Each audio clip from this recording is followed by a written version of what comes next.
Hi, and welcome back to the Hmong Woman podcast. Today, we are going to be reading through some of our Dear Hmong Woman submissions. My name's Dochi, co host here at the Hmong Woman podcast. My name's Ariel.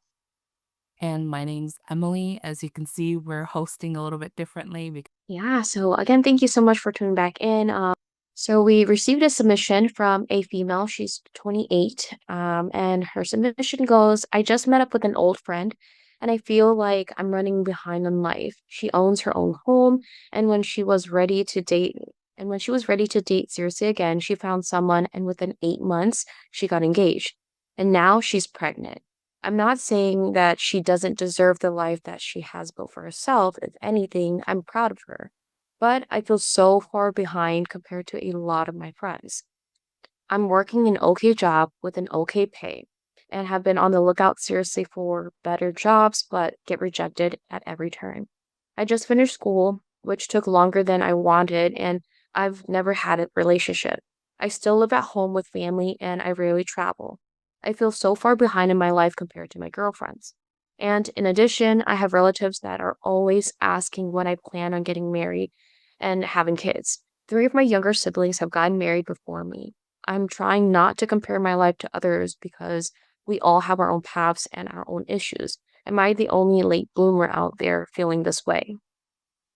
First and foremost, thank you for submitting this over. I would say you're not alone in this because I know that I've felt this way before as well. I can definitely relate.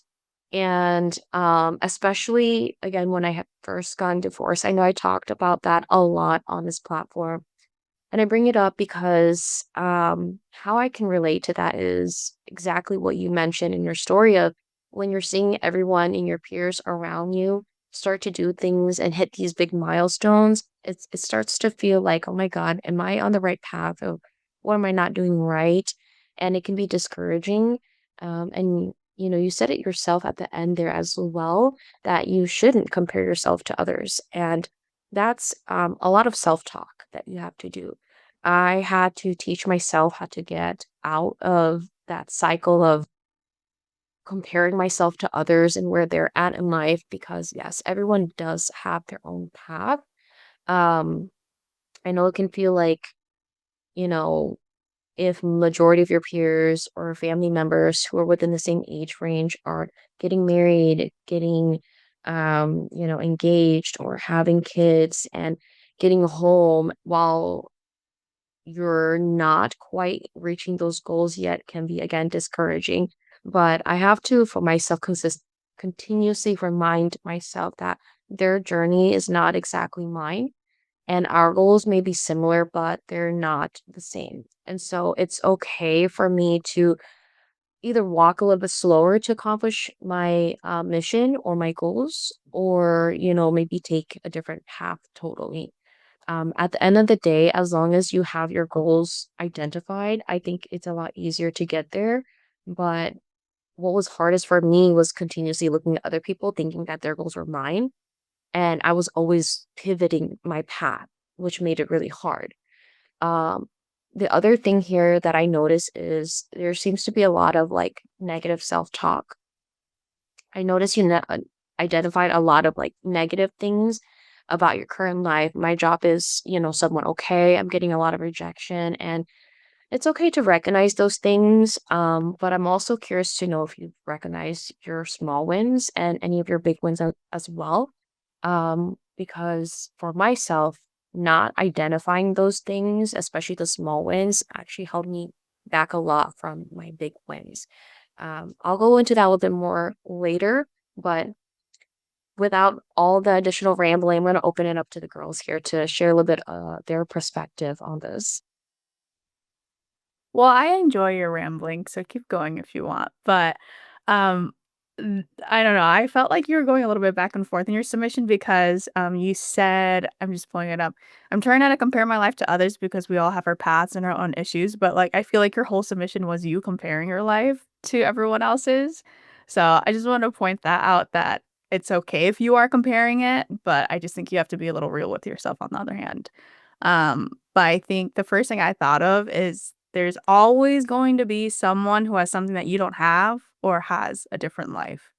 And it's so cliche to say, but comparison is a thief of joy.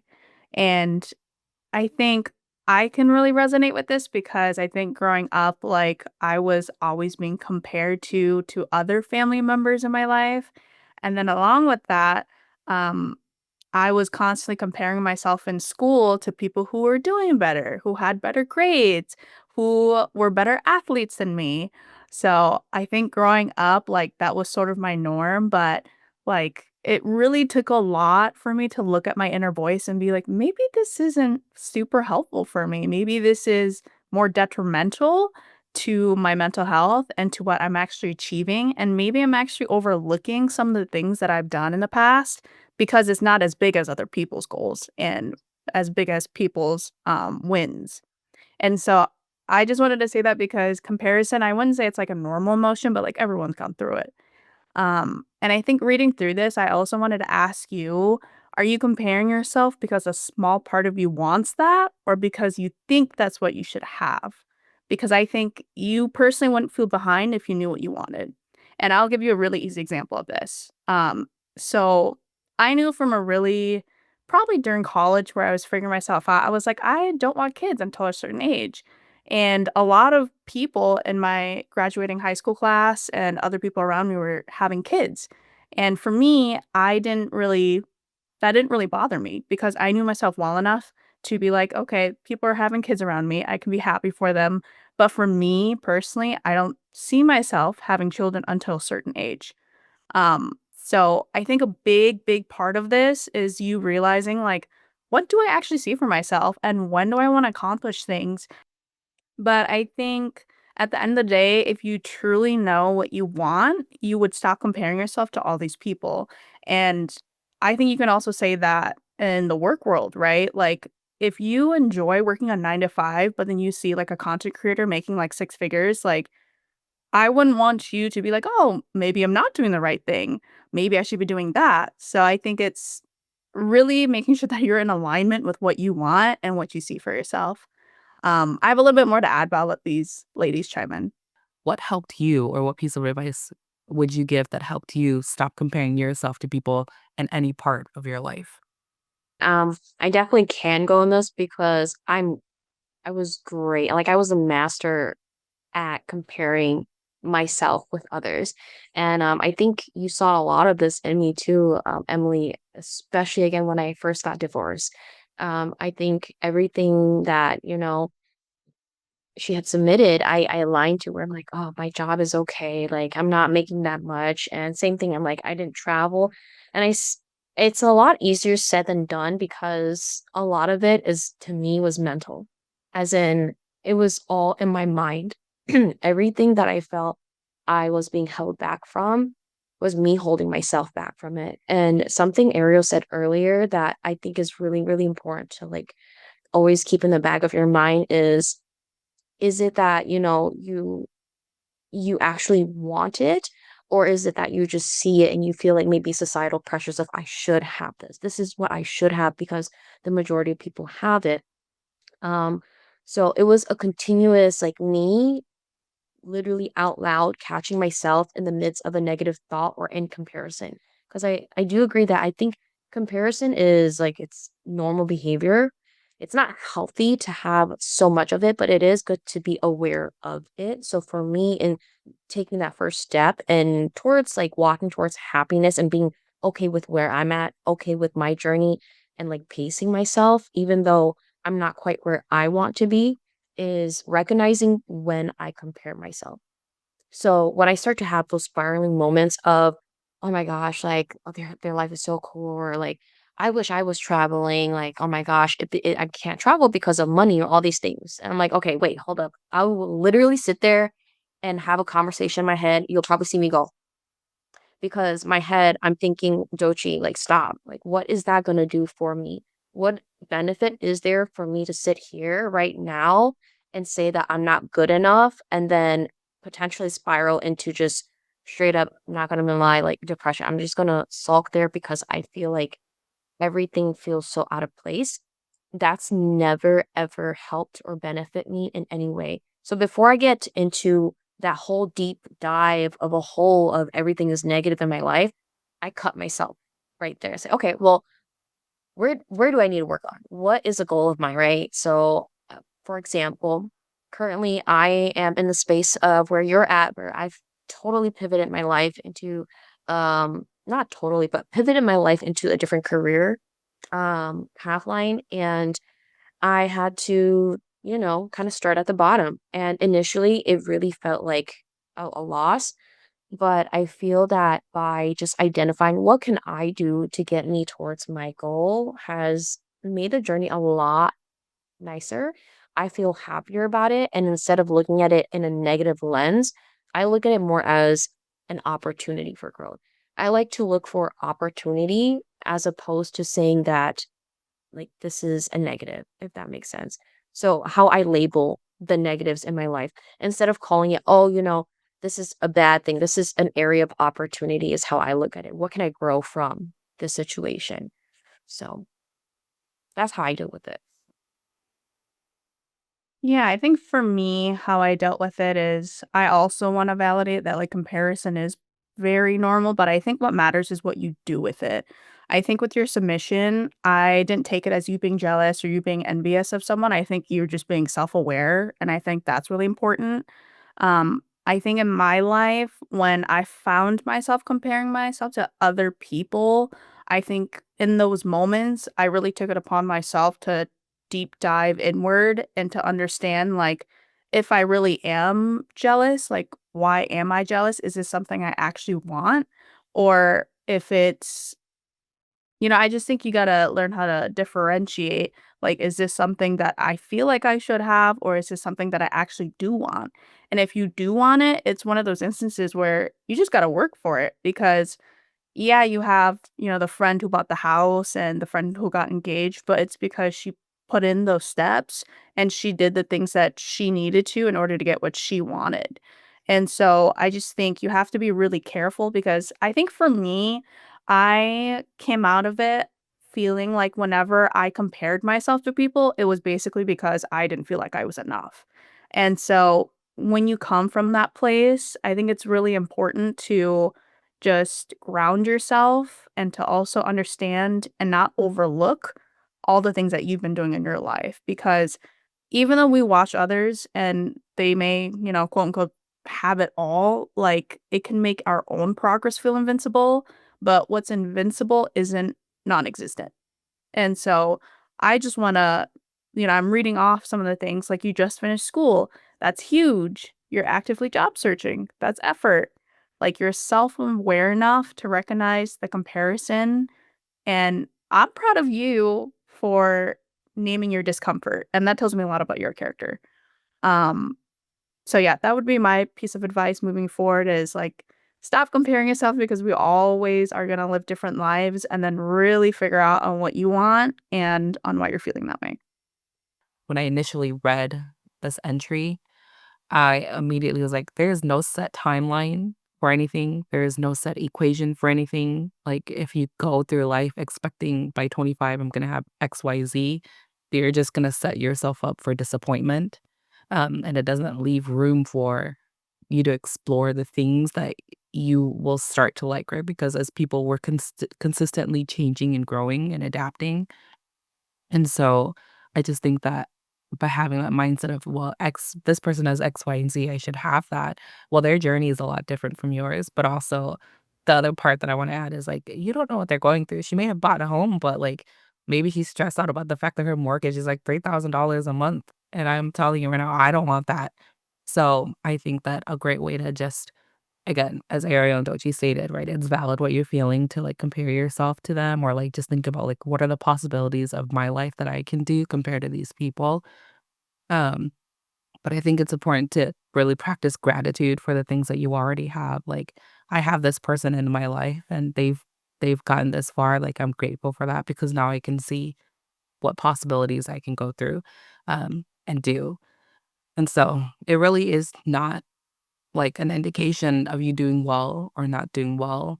It's just another phase of your life that you're going through. And like, I think everybody goes through a phase of uncertainty. And like, that's totally okay, but just as Ariel stated, like, do you actually want it or do you not? I know I don't want kids, and I'm never gonna have people sway me to say yes that to having kids, even though society says that we should be having kids, and so I think you just need to, like, stand confidently where your morals or, like, preferences are instead of, potentially letting other people sway you. Yeah, and I think that'll definitely come with time of, like, learning more about yourself and figuring out what you actually want, 'cause, yeah, I was looking at that housing situation too, and I was like, "Yeah, see, I could buy a home if I wanted to, but at the same time, do I want to? No." Like, that's the thing, so I love how you brought that up. And that just brought up I love that you brought up that part of your journey because that brought up too, like, a recent pivot that I made in my life where basically I decided to step down for being a full-time person in my business to being, like, a part-time person, and that in itself was something really hard that I had to navigate because, again, comparison is a thief of joy, um, and I think the biggest motivator for me moving away from that, and now since I'm in a corporate role, is that knew what I wanted, which was not what I had. And so I think you have to learn how to give yourself that grace of deciding what no longer works for you and being able to pivot and be like, this is something that's changed for me and I'm gonna pivot with it. Um, because that was not an easy decision on my part because, there were those thoughts of, "Am I enough? Should I keep going? Do I wanna keep continuing this?" But I really do think it takes a lot of inner work to decide those things for yourself and to see if those things align with your life. I think that you bring up a great point too, is, like, you're gonna know what you don't want, and sometimes you're not gonna know what the future looks like.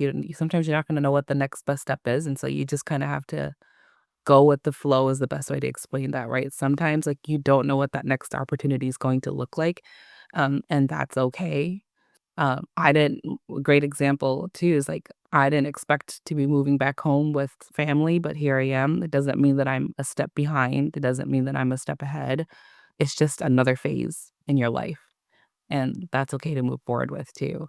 And I just wanna add, like, in regard to the comment about relatives always asking questions about what the next they're gonna ask you questions no matter what stage of life you're in. When you're married, they're gonna ask when you're gonna have kids. When you have kids, they're gonna ask you when you're gonna buy your own home. When you buy a home, they're gonna ask you, what's your plan for, like, getting involved? Like, they're always gonna have questions. They're always gonna have so, like, those little birdies, like, just silence them. It really doesn't matter what their opinion is. Again, I've said this in other episodes, but if they don't pay your bills, they don't have a say in your life. Like, dot blank. Ah. That reminds me of this quote, and I was just looking it up here, that I saw a little while ago. It's not so much a quote, but it's like a little saying thing. And it's marriage is hard, divorce is hard, obesity is hard, being fit is hard, choose your hard. Regardless of whichever route you go into, there's always gonna be pros and there are going to be cons. As you guys have mentioned, there's so many different perspectives and lenses to anything that is success and not success. Like buying a house, yeah, for sure, it will be nice. I would love to live in a space where I can karaoke at the top of my lungs and not have, like, neighbors to worry about and have central air conditioning and all this stuff. But at the same time, um, I don't think I would be ready for like $3,000 out of my pocket every month and having to do all of the like caretaking to the house. And I know that in recognizing what kind of heart I'm ready for, it's also made it easier for me to identify where I want to place those goals in my life. Because initially the lenses were very blurred for me. As similar to you, I'm like, oh, I've always wanted to have kids. I mean, at this point, I should have like three, four kids. But in reality, I had just not been babysitting in the longest time. And then, my brother was born. I'm like, I don't need kids. Like, I don't want them. I'm good. I'm Gucci. You had a So I reality think, check. yeah, so a lot of it for me was just I needed to give myself a reality check on what do I actually want and realistically is it fit for me at this time? and where does it actually fall on my timeline? And not focus so much on like, I want to say too far in the future. I think it's great to plan and have, small goals, big goals, long-term goals, short-term goals and everything. But I don't want to look so far into the what ifs, the could be's and all that because it confuses me. I won't lie. It just makes it difficult for me to focus on what I'm doing right now and what I actually need to accomplish right now to get to tomorrow. Because as long as I can get to tomorrow and accomplish my tasks today, I'm Gucci. Then I'm slowly working towards that.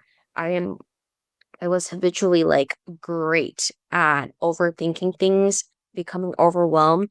And then instead of actually progressing, I end up holding myself back because I'm so caught up into I want to do all these things. Like these are the 10 big goals I have. So I'm trying to do all of it today in hopes that I will get there in like the next 3 months or something. So plan accordingly to you and what is right for you. And I know you ladies brought it up already. Yes, people are going to talk regardless. Your family are going to ask questions, regardless of whether you're successful or not. Nosy people will be nosy people. And you just have to really learn how to either, I would say, like how to work with it, what works for you. I with my family am wonderful. We use sarcasm a lot and I just like to shut it down where it is. If it becomes a focus on me, I like to turn it back on them because for me, it's a way of saying it's not really your business to be asking me about, like, for example, when I was married, when I'm gonna have kids, how many kids I want. Why am I not having kids right now? And as of currently, coming out from a divorce, it's not anyone's business on when I want to get married or if I'm going to be getting married. It's my business. And if I'm in a relationship, it's my partner's business. Nobody needs to know all those next steps and that timeline. And if you did need to know, I would have already told you. Um, so that makes it easier to kind of filter those people out. Is already mentioned already from both Ariel and Emily. If you know what is right for you and if you're sticking true to yourself, all that external noise is easier to filter out. Yeah. I almost wanted to take it from another perspective too, like, I don't wanna say I'm the kind of person who's scared where time might run out before I'm able to do everything I want, but at the same time, I heard a really great quote from another podcast the other day that said, "You do have time to figure things out, but also time does go by fast." And that was by the podcast Just Glow With It. And I think that's really important to talk about because I'm not this way, but I know people who are the opposite of me where they think they have all the time in the world, but they also don't know how to use it effectively. And so I feel like if you are one of those people, you again, you have to stay goal orientated. So whether that's putting together your vision board, whether you have an actual bucket list, like those are things that you can visually put down, whether that's like on a poster board or in your Notion board of like the things that you actually want to do and that you can stay focused on. Because I feel like when you know what you're going towards, there are a lot less distractions and there are a lot less comparisons. So that for me at least has allowed me to stay really grateful for what I have, and I feel like the more grateful I've been and the more gratitude I've expressed, that's actually attracted more things into my life. And so you really want to focus on your perspective on, shoot, am I actually coming from a place of lack or are you actually coming from a place of abundance? Because there's more than enough to be around to go around, I meant to say, but um yeah, comparison is the thief of joy. So you just have to be really careful about how you go about your time and how you wanna use your time too. Yeah. Yeah, hand in hand with practicing gratitude and coming from a perspective of abundance is like, you also have to put in that effort, like you said earlier, Ariel. Like you said, you're at an okay job, but are you right? Yeah, it's an okay job. I think my job's an okay job too, but I'm still putting in 100% so that I know that I'm not going to regret that decision later on. I think that that's a big part too, is like we kind of just do a mid job hoping to get to the next step. And so do 100% now so you know that one, you can put in that effort, and two, that you're not going to regret putting in that effort because then now you know next step. I can still put in 100% and be grateful for that opportunity, even if it wasn't like your first choice. Um, yeah, and I'm gonna close it out because I don't wanna get into that coughing fit, but, like, being a late bloomer, like, total okay. I know in some aspects of my life I am as well, and again, I think overall message is just how make sure that you're practicing gratitude for the things that you have, for the things that you wanna accomplish, and that you're putting in the effort so that you don't regret it later on. Yeah, no, I love that you shared that. I think I wouldn't consider myself a late bloomer, but I think the way I viewed life is a little different of where like I always try to take advantage of the things that come my way and I always try to do things that I want to do because I don't know the next chance or opportunity that I will have it, you know? And so that's really pushed me to like travel to different places, to visit family that I would have never visited and to do things that I don't think people my age would normally do. So maybe it is a little bit of that, is, like, you do have to get out of your comfort zone, and you do have to, like, jump on things to make them happen for you. All right. Well, thank you so much for submitting in this story. I'm sure many of our listeners and viewers can also relate. And if you can, please share with us your thoughts. But we're gonna go into our next submission here. Great. So our next submission comes from someone whose pronouns are he, him. His age is 32 and he lives in Wisconsin. This is anonymous, so I wanted to submit it here, but I'm a man who has identified for years as someone who was hetero, but a recent event had me questioning my sexuality.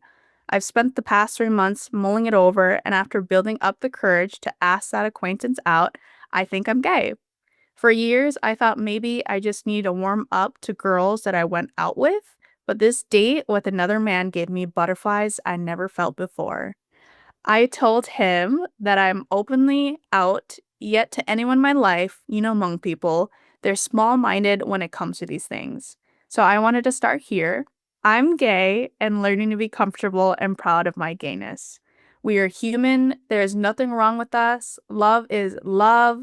I hope that by writing it out and confessing it here, it will give me the courage to do it in my real life. To those of you who feel like you're in the same situation as me, I want you to live authentically as yourself. Let's do this together and make this world more LGBTQ safe, loving, and accepting. You got this, and so do I. Oh, that's so sweet. First of all, I am so proud of you for exploring your sexuality, and I'm so happy that you felt comfortable enough to share your story on our podcast. I think that is amazing. And I've said it before, love is love.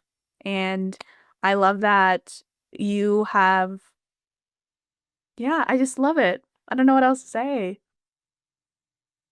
Yeah, I guess I'll add a little bit because I same as Ariel, just really excited to know that. I mean, you said it a lot better. I couldn't even figure out like how I wanted to say that, but the fact that you felt comfortable enough to share this so early in your journey with us just made me feel really happy. And to all the viewers as well to understand that this is a safe space and exactly the kind of community that we're trying to build and foster to help individuals who may be marginalized to come together and build a community where they can, connect with others who are maybe on the same path. So I am also really happy for you. I think any kind of self discovery that brings clarity is always beautiful. And so, yeah, I'll start with that. Just thanks for trusting us with this vulnerable point in your life. Like, that's a big step. It's a very vulnerable, um, you know, part of your identity to share, especially since you haven't come out to other people in your life. Um, and I know it's been a few months since you submitted it, so I'm hoping that right now you guys are still going on dates and it's going great. Um, but yeah, I just want to say thank you for trusting us with this. We've all said it before too. Love is love. Like, if you have a problem with gay people, I think you're the problem. Um, and I just wanted to share couple of things for people who are like, "Oh, how do I come out?" Some resources. There's a lot of resources out there, so I'm just gonna name a few. But like the Trevor Project, if you feel like you're facing a crisis or you want some more support as someone who is a queer individual, like access the Trevor Project. For anyone who is a family member of someone who has come out and they want to learn how to support their queer, family member or friend, Definitely visit PFLAG, which is Parents and Friends of Lesbians and Gays. There's a lot of resources and trainings there. And then for anyone else who's looking to get into like advocacy efforts for LGBTQ individuals, GLAAD or Gay and Lesbian Alliance Against Defamation has a lot of like great advocacy resources and just resources in general and research to share amongst your groups to really talk about how gay love is no different than just love, right? And so, and there's a lot of other local, state, and government, the state and local governmental organizations that you can access to. But at the end of the day, I hope that when you are ready to, come out to your family members, that one, if they respond negatively, that you already have a circle of people that you can go to that you trust and can keep you safe. But on the flip side, if you do come out and they are accepting and loving of that, I'm very happy for you.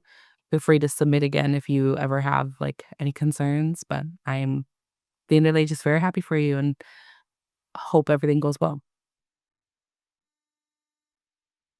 Yeah, I'm proud of you. I support you, and I'm excited to see how you progress. And if you actually do come out to other people around you. But that's all I really have. Anything else, ladies? I don't have much either, but thank you, Emily, so much for sharing all those resources. I reading the submission won't lie that I lack experience in this and understanding the challenges that the LGBTQ community goes through. So I think that sharing all those resources and how you can go about coming out or building a community or circle beforehand is really important because again I had no idea. That's also knowledge I'd like to have spread out there and as already mentioned, there are still a lot of big societal like challenges and people accepting people on how they choose to live their lives for whatever reason, and how they choose to experience happiness. But I think your honesty and your choosing to submit your story here will be very inspiring and also supportive to those who may be in the same shoes, or in the same space, or place of self discovery. So thank you so much. Thank you so much for listening. If you enjoyed this and you're not yet following us, go ahead and follow us here at the Woman Podcast. Otherwise, like, comment your thoughts, and of course, subscribe for more.